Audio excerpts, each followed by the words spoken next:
pengalaman pribadi. Akhir tahun 2003, 11 malam istri saya tidak bisa tidur. Istri saya, "Mas, mungkin aku kurang dibelai, susah tidur." Sudah saya belai-belai, nggak tidur-tidur juga ya. Akhirnya 11 malam nggak tidur-tidur, saya bawa ke rumah sakit dekat rumah saya, Citra Insani. 3 malam dirawat di situ, tidak juga ketemu penyakitnya. Akhirnya direkomendasikan yang katanya rumah sakit paling bagus di Bogor, Rumah Sakit Azra. Saya pindah ke Azra. Setiap malam di Rumah Sakit Azra minum 3 galon aqua. Ya, panasnya tinggi terus, hobinya minum terus. 1 minggu di situ dirawat, tidak ketahuan penyakitnya. Maka kemudian dirujuk ke Rumah Sakit Harapan Mereka di Jakarta.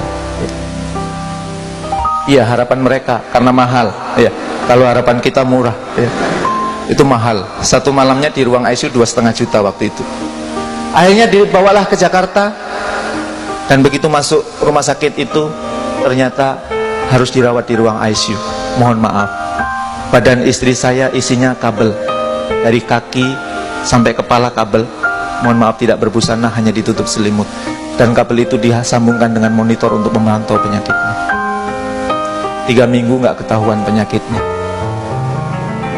Di minggu ketiga saya dipanggil oleh dokter. "Pak Jamil." "Iya dok, hari ini kami mohon izin." "Mohon izin apa dok?" "Ibu akan kami ganti obat." Saya tanya, "Kenapa dokter minta izin saya? Setiap pagi saya beli obat gonta ganti dan saya tahu dokter tidak pernah minta izin saya. Kenapa yang ini dokter minta izin saya?" Kemudian dokter itu mengatakan, "Kalau yang ini mahal Pak Jamil." "Berapa dok?" "Sekali suntik 12 juta. "Sehari berapa kali suntik dok?" "Sehari 3 kali suntik." "Berarti sehari 36 juta dok?" "Iya."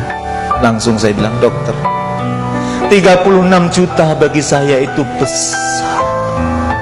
Tabungan saya pun sekarang sudah hampir habis untuk membiayai istri saya. Tolong sembuhkan istri saya. Tolong sembuhkan istri saya dok, temukan penyakit istri saya."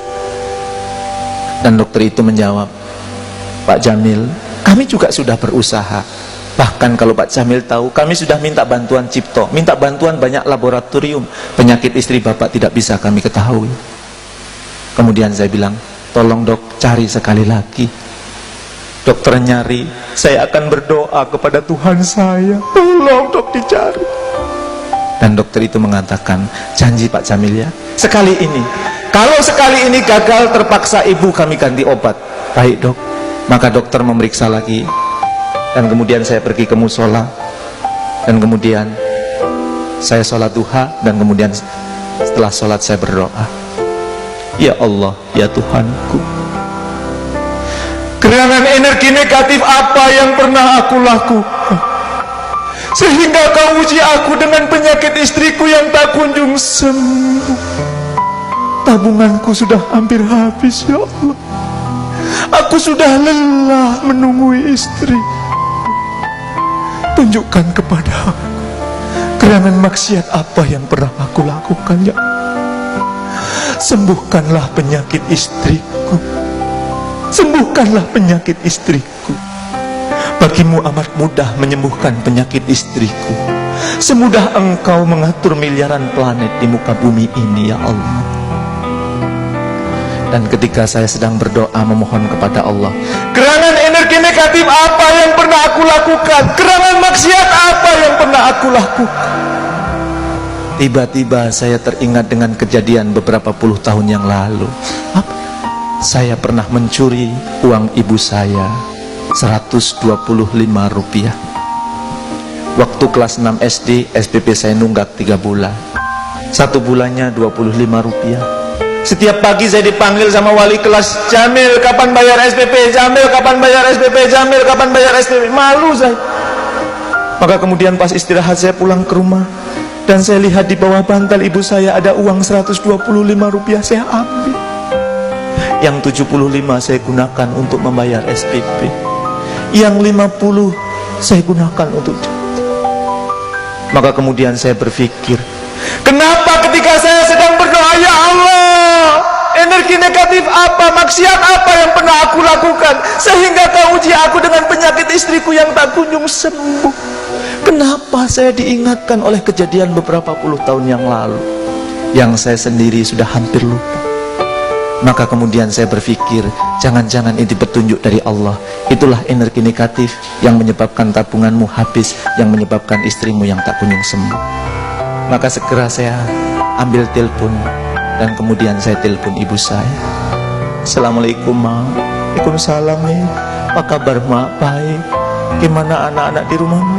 Mil, kamu nggak usah mikirin anak-anak. Mama jauh-jauh dari Lampung ke Bogor untuk jagain anak kamu. Kamu pikirin istrimu saja, biar cepat sembuh. Gimana istrimu? Gimana Ria? Belum sehat, Pak. Yang sabar ya, Mil. Iya, Ma, insya Allah. Begitu sudah selesai ngobrol kesana kemari, kemudian saya tanya ibu saya, Ma, Mama ingat nggak kejadian beberapa puluh tahun yang lalu? Yang mana, Mil? Yang uang Mama hilang 125 rupiah. Langsung ibu saya berteriak, Mil, sampai Mama meninggal Mama ingat, Mil. Karena gara-gara uang itu Mama dihina di depan banyak orang. Karena gara-gara uang itu Mama direndahkan di depan banyak orang. Waktu itu Mama punya hutang dengan orang kaya di kampung kita, Mil. Mama sudah siapkan uang itu di bawah bantal. Mama pulang, Mama cari uangnya tidak ada. Dan kemudian Mama memberanikan diri datang ke rumah orang kaya itu, mengatakan mohon maaf saya tidak bisa membayar utang. Ternyata orang itu mencaci maki Mama. Orang itu merendahkan Mama. Padahal di situ banyak orang. Bapakmu itu kurung ngaji, tapi Mama dihinakan waktu itu. Sakit, sampai sekarang sakit, Mil, sakit. Setelah ibu saya puas cerita, kemudian saya tanya kepada ibu saya, Mama tahu nggak siapa yang ambil uang itu? Kemudian ibu saya menjawab, tidak tahu, tidak tahu. Kemudian begitu ibu saya ngomong gitu langsung saya jawab, Ma, yang ngambil uang itu saya, Ma. Lewat telepon ini saya minta maaf sama Mama. Dan nanti kalau saya ketemu dengan Mama, saya akan sungkem sama Mama. Maafkan saya, maafkan saya, Ma. Langsung ibu saya berteriak, Astagfirullahaladzim, Astagfirullahaladzim, Astagfirullahaladzim. Ya Allah, ya Tuhanku, aku maafkan orang yang telah mengambil uangku, karena ternyata dia adalah putraku. Maafkanlah dia, ampunilah dia ya Allah, maafkanlah dia ya Allah. Kemudian saya katakan, benar Mama sudah memaafkan saya. Dan ibu saya menjawab, Mil, bukan kamu yang harus minta maaf, Mama yang minta maaf, Mil. Karena terlalu lama dendam Mama. Mama tidak tahu kalau yang ambil uang itu kau. Ma, tolong maafin saya, maafin saya.